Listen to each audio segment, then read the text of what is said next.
So hello everyone, आज हम लोग देखने वाले एफआई का फाउंडेशन कोर्स 1 का यूनिट 2 कंसेप्ट ऑफ डिस्पैरिटी 1 का लेक्चर नंबर 9, जिसका आज का जो हमारा टॉपिक है वो है status of women in India. मतलब क्या है कि देखो, इंडिया के अंदर जो वुमेन्स रहती है, मतलब जो औरतें रहती है, उनका स्टेटस किस तरह का, मतलब उनको कितनी इज्जत मिलती है सोसाइटी के अंदर, इंडिया के अंदर। तो इसके बारे में टॉपिक है कि पहले कितनी मिलती थी जब वैदिक पीरियड चलता था, मतलब पुराने समय में कितनी मिलती थी और अब कितनी मिलती है, इसके बारे में पूरा टॉपिक है। ठीक है, तो अब देखो, इंडिया के अंदर जो वुमेन्स रहती है, मतलब इंडिया के अंदर जो औरतें रहती है, उनकी अगर पोजीशन देखोगे, मतलब कितनी उनको इज्जत मिलती है, स्टेटस उनका कितना है सोसाइटी के अंदर, तो एक तरह से मानोगे तो वो पैराडॉक्स ही, आपको समझ नहीं आएगा कि इंडिया के अंदर जो औरतें होती है उनको बहुत ज़्यादा इज्जत मिलती है, कि औरतों की लोग बहुत ज़्यादा इज्जत करते हैं या फिर उनको पैरों की धूल माना जाता है। आपको समझ नहीं आएगा, मतलब एक तरह से मानोगे तो एक पैराडॉक्स, एक कॉन्फ्लिक्ट वाला झगड़े की बात है। ठीक है, तो देखो आज के लेक्चर में हम लोग क्या देखने वाले हैं कि वैदिक पीरियड जो था, मतलब पुराना समय जो था, पुराने समय में, एंशिएंट टाइम में, उस टाइम पे औरतों की कितनी ज़्यादा इज्जत रहती थी, स्टेटस मिलता था, और अभी के टाइम पे जो रीसेंट टाइम है उस टाइम पे कितना मिलता है, मतलब उस समय से लेकर अभी तक कितना ज़्यादा स्टेटस में चेंज होते आया है वुमन की जो स्टेटस है उसके अंदर।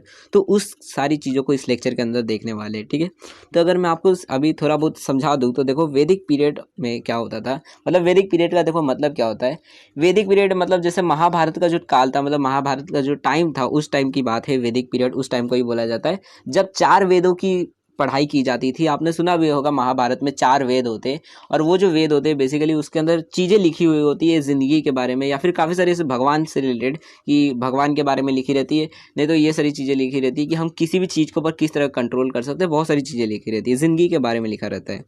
तो 4 वेद होते हैं, तो वो जो टाइम था वेद का, उसी को वैदिक पीरियड कहा जाता है। ठीक है, तो उस टाइम मान सकते हो अभी स्टार्टिंग ही थी हमारी इंडियन सोसाइटी की। तो देखो वैदिक पीरियड में था, उस टाइम पे जो औरतें रहती थी उनकी बहुत ज़्यादा इज्जत होती थी। ठीक है, उस टाइम पे कहा जाता था कि जैसे अब मान लो, जैसे कि बहुत सारे उस टाइम पे औरतें जो थी उनको भगवान का दर्जा दिया जाता था। जैसे अब काली माता है तो बहुत सारे भगवान का दर्जा दिया जाता था औरतों को, नॉर्मल इंसान को भी। क्योंकि देखो शिव भगवान जो थे, उन्होंने भी जो जब शादी की थी तो एक मतलब राजा की मतलब बेटी से शादी की थी जो पार्वती जी थी, और फिर बाद में मालूम पड़ता है कि उनको फिर भगवान का दर्जा दिया गया है, काली माता बन गए। तो मतलब औरतों को भगवान जैसा दर्जा दिया जाता पुराने समय में।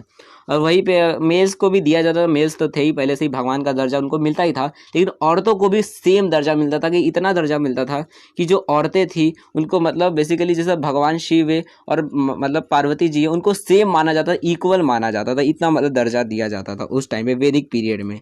लेकिन फिर जब मिडल एरा आया, मतलब बेसिकली जब पोस्ट वैदिक पीरियड आया, वैदिक पीरियड के बाद का समय आया, उस समय मानो कि जो स्टेटस था वुमेन का बहुत ज़्यादा गिर गया अचानक से। मान लो स्टॉक जो था वुमेन का वो गिर गया अचानक से, और उस टाइम पे औरतें जो थी उनकी बहुत ज़्यादा कम इज्जत होने लगी। मतलब उसके लोग जो थे वो इस तरह से मानने लगे कि औरतें जो है वो पैर की धूल है, उस तरह मानने लगे, बहुत कम इज्जत देने लगे। लेकिन फिर अब जो रिसेंट टाइम आ रहा है तो अब धीरे धीरे लोग जो है वापस से ये औरतों की इज्जत करना शुरू कर रहे हैं। ठीक है, तो ये सारी चीज़ें मतलब बेसिकली आज हम लोग पढ़ने वाले हैं।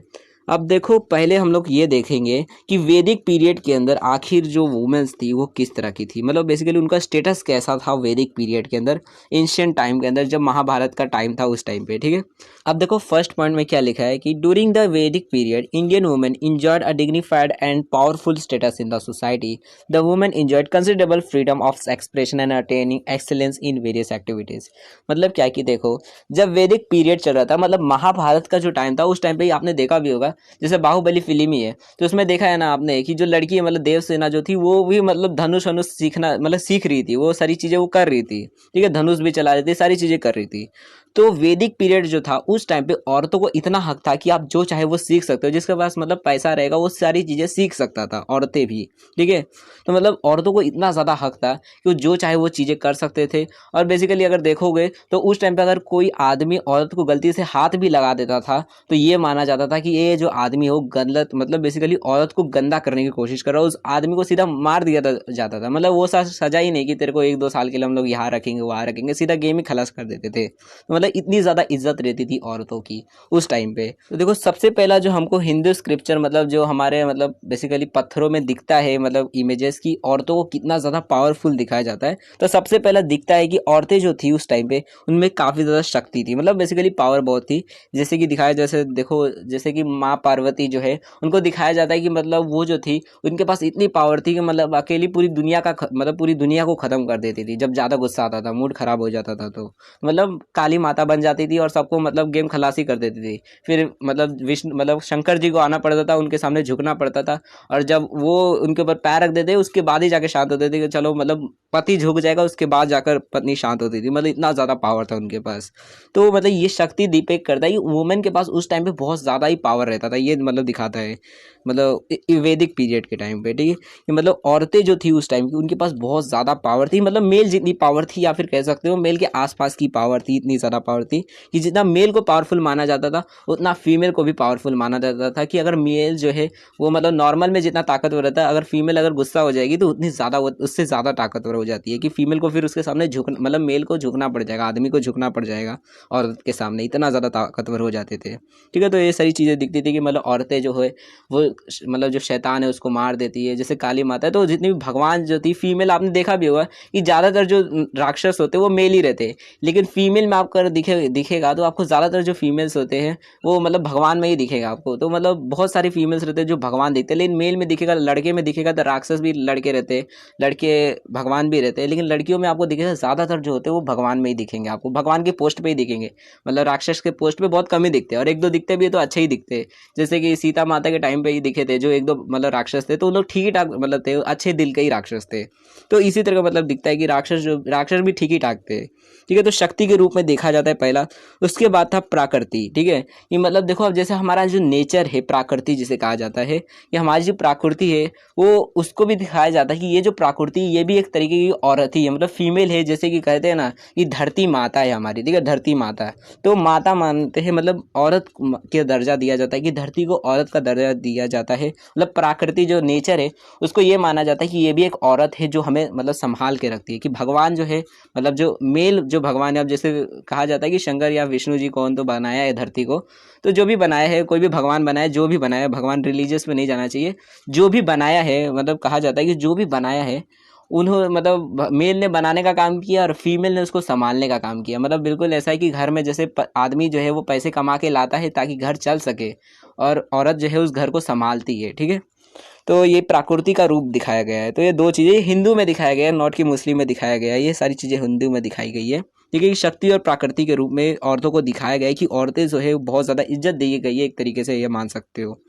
उसके बाद देखो, अगर हम लोग अगर अभी फिर पोस्ट वैदिक पीरियड में अगर जाते हैं, मतलब क्या वैदिक पीरियड मान लो खत्म हो गया, अब कलयुग आ गया है, कलयुग का टाइम शुरू हो गया है।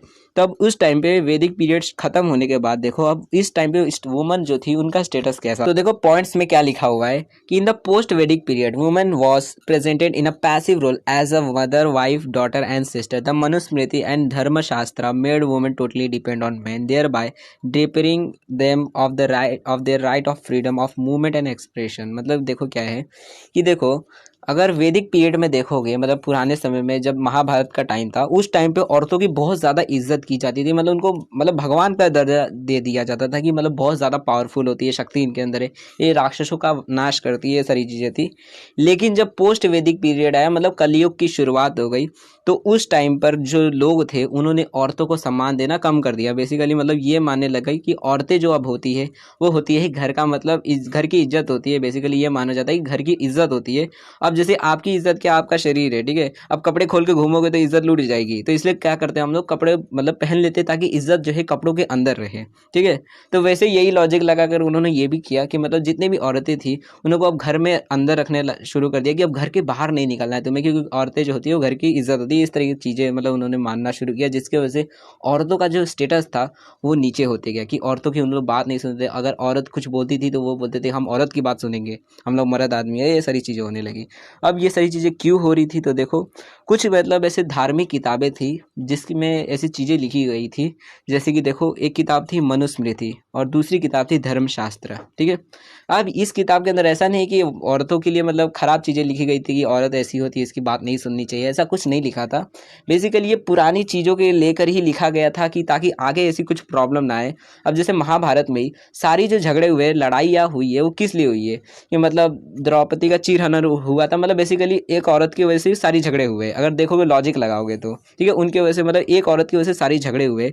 तो क्या मतलब कहना चाहता है कि औरत जो होती है वो इज्जत इज्जत होती है हमारे घर का, इसलिए उसे इधर उधर नहीं रखना चाहिए, इसे संभाल कर रखना चाहिए। तो ये सारी चीज़ें लिखी गई थी, लेकिन लोगों ने फिर अलग लॉजिक लगाकर इसका अलग ही मीनिंग निकाल दिया कि अब घर के अंदर ही रहनी चाहिए, बाहर नहीं निकलनी चाहिए, किसी को दिखनी चाहिए नहीं चाहिए, ये सारी चीज़ें लॉजिक लगा दी। ठीक है, तो मतलब उस टाइम के हिसाब से, वैदिक पीरियड के हिसाब से वो सही था, लेकिन जब पोस्ट वैदिक पीरियड आया तो वो लोग जो थे वो अलग लॉजिक लगा के अलग बिलीफ ही इसका बना दिया। उस टाइम पे गलत अलग चीज़ के हिसाब से बनाया गया था, लेकिन अब अलग मानने लग गए थे। ठीक है, तो मनुस्मृति और धर्मशास्त्र की वजह से इसके अंदर जो चीज़ें लिखी गई थी, इसकी वजह से लोगों ने गलत गलत चीज़ें समझ के औरतों को मतलब कम सम्मान देने लगे, औरतों का फ्रीडम छीन लिया कि आप अब कुछ नहीं कर सकते, घर के अंदर ही रहना है, चार दीवारी के अंदर रहना है, सिर्फ तुम्हें मतलब माँ बहन औरत ये सारी चीज़ों का ही रोल खाली निभाना है, शक्ति वक्ति नहीं बनने की जरूरत नहीं है। ठीक है, मतलब ज़्यादा पावर दिखाने की जरूरत नहीं है, घर के अंदर ही रहो, ऐसी सारी चीज़ें होने लगी। ठीक है, अब ये जो मतलब दो किताबें थी, मनुस्मृति और धर्मशास्त्र, इनके वजह से मान सकते हो कि इन्हीं की वजह से स्टार्टिंग हुई थी ये, मतलब औरतों की स्टेटस को गिराने की शुरुआत हो गई थी,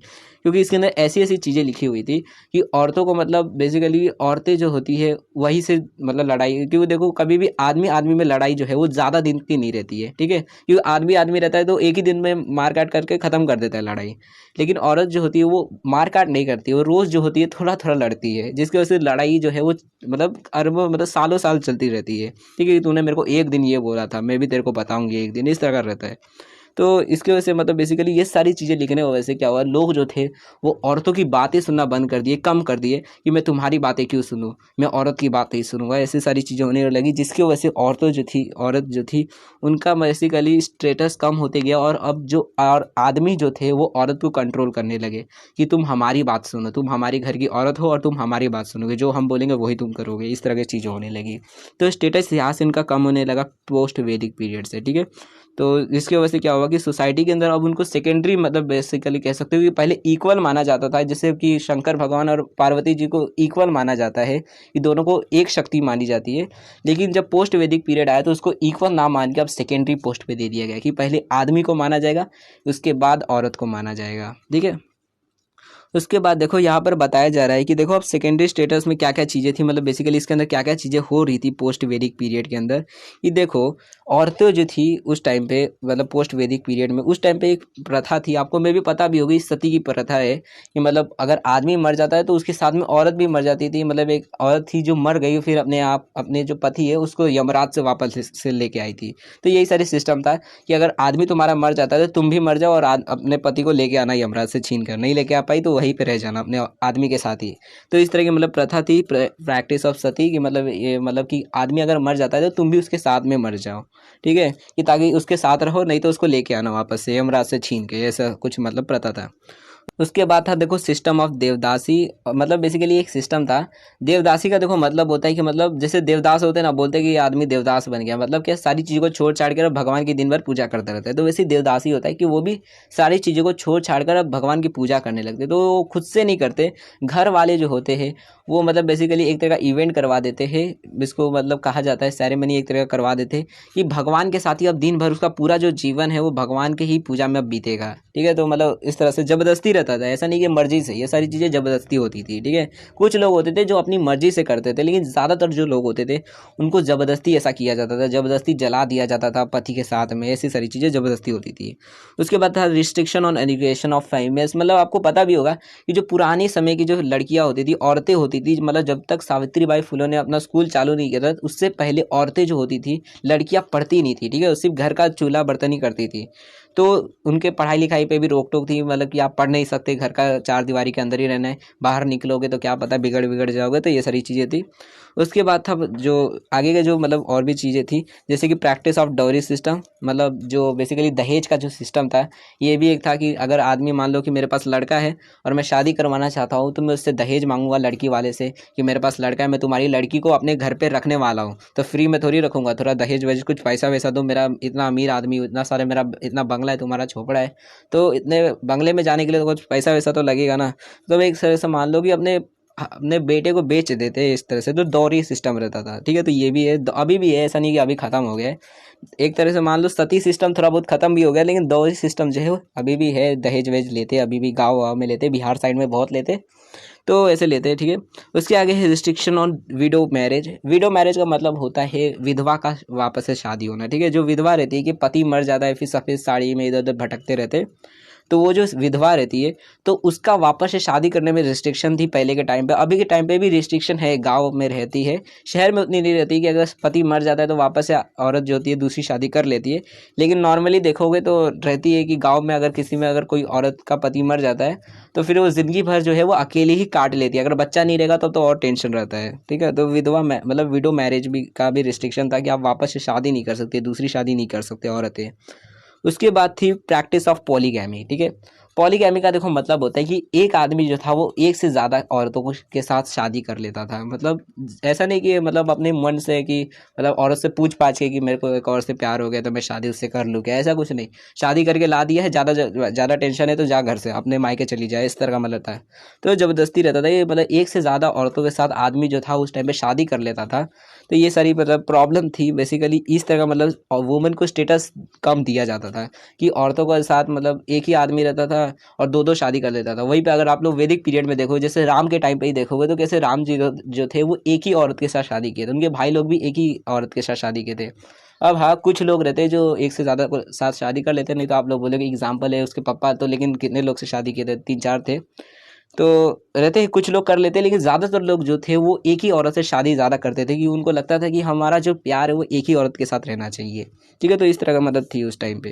लेकिन पोस्ट वैदिक पीरियड में औरत का जो स्टेटस था वो बहुत ज़्यादा कम हो गया।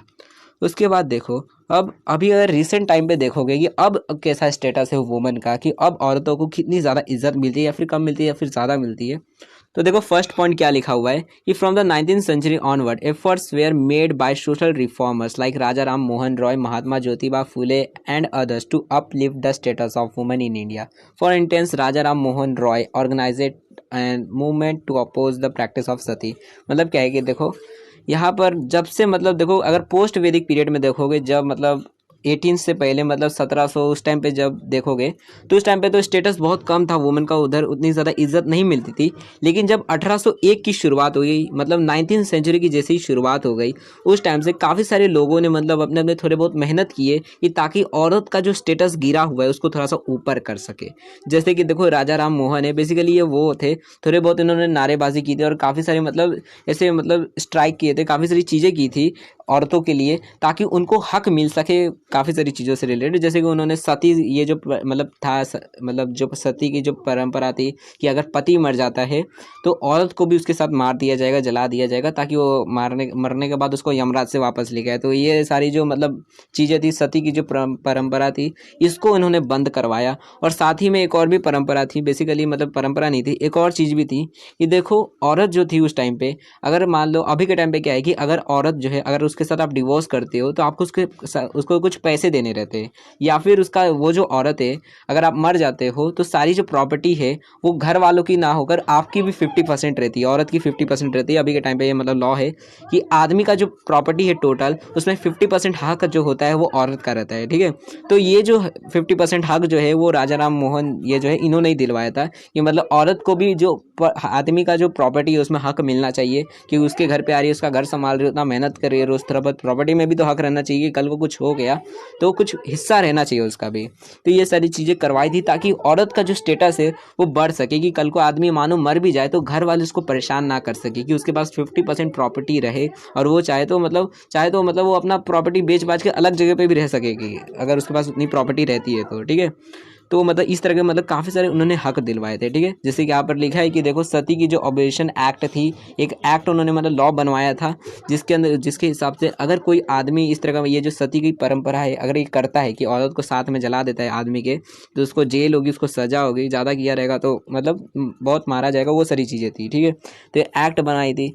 तो ये सारे मतलब ऐसे काफ़ी सारे एक्ट्स थे, राइट्स जो थे मतलब वुमेन के, ये सारी चीज़ें बनी गई थी ताकि वुमेन को हक मिल सके और उनका जो स्टेटस है वो ऊपर हो सके, ठीक है।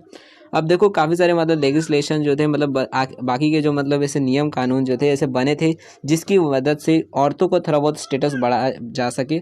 और ऐसे मतलब गवर्नमेंट ने भी अपनी थोड़ी बहुत मेहनत की है ताकि गवर्नमेंट को मतलब जो हमारी औरतें हैं उनका स्टेटस बढ़ सके। जैसे कि free education for girls up to 12th standard, कि जो औरतें होती है, आपने सुना हुआ है कि गाँव में जो लड़कियाँ होती है, मतलब बेसिकली महाराष्ट्र में तो आपको उतना नहीं दिखेगा, ज़्यादा नहीं दिखता है, लेकिन बिहार या फिर यूपी में देखोगे ना तो वहाँ पर आपको दिखेगा कि जो लड़कियाँ होती है, जो छोटी लड़कियाँ होती है तो 12वीं तक उनका मतलब पढ़ाई जो होता है सरकारी स्कूल के अंदर वो फ्री रहता है कि 12वीं तक वो फ्री में पढ़ सकती है। ठीक है, हो सकता है उनको साइकिल भी कभी कभी मिल जाता है, बिहार में मिल जाता है, यूपी में भी उन लोगों को मिल जाता है। ठीक है, मोबाइल भी अब तो मिल जाता है पढ़ने के लिए। तो काफ़ी सारे मतलब ऐसे फैसिलिटी देती है गवर्नमेंट लड़कियों को ताकि वो जो है पढ़ाई के ऊपर ध्यान दे सके। और क्योंकि देखो पैसे लग नहीं रहे तो घर वाले भी फिर उतना रोकते नहीं कि चलो जब पैसे ही नहीं लग रहे तो क्या टेंशन है, पैसा लगता तब का टेंशन रहता है कि कौन पढ़ाएगा, पैसा लग रहा है, पैसा खर्च करना पड़ेगा। अब फ्री है तो सब सोचते हैं कि चलो पैसा कौन सा लग रहा है, पढ़ाई देते हैं। तो फ्री एजुकेशन की वजह से काफ़ी सारी लड़कियां जो है वो पढ़ पा रही है, जिसके वो थोड़ा बहुत मतलब ऊपर जा पा रही है। जो पढ़ी लिखी लड़कियां है वो अब जॉब ले पा रही है, वो सारी चीज़ें हो पा रही है। उसके बाद reservation for seat for women at panchayat और अदर इलेक्शंस। मतलब क्या है कि देखो अगर कोई भी औरत है, अगर वो किसी भी तरह का इलेक्शन लड़ना चाहती है या फिर किसी भी सरकारी काम को पाना चाहती है तो उनके लिए जैसे कास्ट सिस्टम के अंदर जैसे छोटी कास्ट के लिए पहले से रिजर्व सीट रखी रहती थी, वैसे वुमेन्स के लिए भी कुछ सीटें जो होती है वो रिजर्व करके रखी रहती है कि अगर कम लड़कियां जो है अगर कम भी परसेंटेज लाती है तो उनका पहले मतलब हो जाएगा, मतलब छोटी कास्ट वालों का तो पहले होगा, उसके बाद लड़कियां का पहले होगा, उसके बाद जो लड़के होंगे उनका होगा। ठीक है, तो लड़कियों के लिए थोड़ी बहुत रिजर्व सीट रखी जाती है पंचायत और बाकी के जो इलेक्शन या फिर गवर्नमेंट की जो चीज़ें होती है वहाँ पर। ठीक है, उसके बाद देखो आदमी जो होते हैं उनको ज़्यादा टैक्स भरना पड़ता है गवर्नमेंट को, करीब मतलब 28% तक भरना पड़ता है। और जो अगर मतलब ज़्यादा कमाते रहेंगे तब की बात है वो 28%। और अगर औरत जो होती है वो आदमी से उनको कम पैसा भरना पड़ता है। मान लो 28 भरना पड़ रहा है आदमी को तो औरत को सिर्फ मान लो 20 या फिर 19 इतना ही भरना पड़ता है। ठीक है, तो मतलब इस तरह का टैक्स में भी थोड़ा बहुत गवर्नमेंट जो है उन्हें छूट देता है। तो ऐसे ही काफ़ी सारी मदद करता है गवर्नमेंट ताकि उस वुमेन जो है उनको ज़्यादा से ज़्यादा हक मिल सके, उनको पावर मिल सके। जैसे गवर्नमेंट जो है वो छोटी कास्ट के लिए मेहनत करता है कि ताकि छोटी जो कास्ट है उनको थोड़ा ऊपर लाया जा सके, वैसे ही गवर्नमेंट जो है वो वुमेन्स के लिए भी मेहनत कर रहा है। और ऐसे ही लोग भी काफ़ी सारे प्रोटेस्ट करते रहते हैं ताकि वुमेन्स को राइट्स मिल सके, हक मिल सके अलग अलग चीज़ों में। ठीक है, अब देखो वैसे ही यहाँ पर आगे की भी चीज़ें लिखी गई है, काफ़ी सारे आपके पॉइंट्स लिखे गए हैं, काफ़ी लंबे चौड़े चीज़ें लिखी गई है। तो इसको मैं समराइज़ करके आपको छोटे में ही बता देता हूँ क्योंकि बेसिकली वो सारी चीज़ें आपको पेपर में लिखनी नहीं रहेगी, हर एक चीज़ आपको थोड़ा बहुत ही लिखना रहेगा। तो यहाँ पर ही आप इतने में ही समझ लेते हैं। देखो ये देखो स्टेटस जो है वुमेन का अभी के टाइम पे, रिसेंट टाइम पे काफ़ी ज़्यादा ठीक ठाक हो गया है। ठीक है, अभी के टाइम पे स्पेशली जो मतलब शहर का जो इलाका होता है वहाँ पर काफ़ी ज़्यादा स्टेटस जो है वुमेन का वो ठीक ठाक हो गया है। यहाँ पर आप देख सकते हो शहर में ही, महाराष्ट्र में ही देखोगे तो कितनी सारी लड़कियाँ रहती है इधर उधर घूम रही रहती, किस तरह का भी डिज़ाइन का कपड़ा पहन लेते हैं, मतलब उनको रोक टोक उतना नहीं रहता पहले की तरह। वहीं पर अगर पहले के टाइम पे देखोगे पोस्ट वेदिक पीरियड में तो साड़ी पहन के तो दूर की बात है घर से निकलना, अगर वो छोटे पैंट पहन लेंगे तो गेम ही खत्म सीधा। ठीक है, घर वाले काट के फेंक ही देंगे सीधा। तो मतलब उस टाइम पे उतनी रुकावटी और टाइम पे पूरी मतलब छूट हो चुकी, बहुत ज़्यादा मतलब इनको फ्रीडम मिल चुकी है औरतों को अब। तो इनका मतलब अर्बन एरिया में देखोगे तो स्टेटस काफ़ी हाई हो चुका है।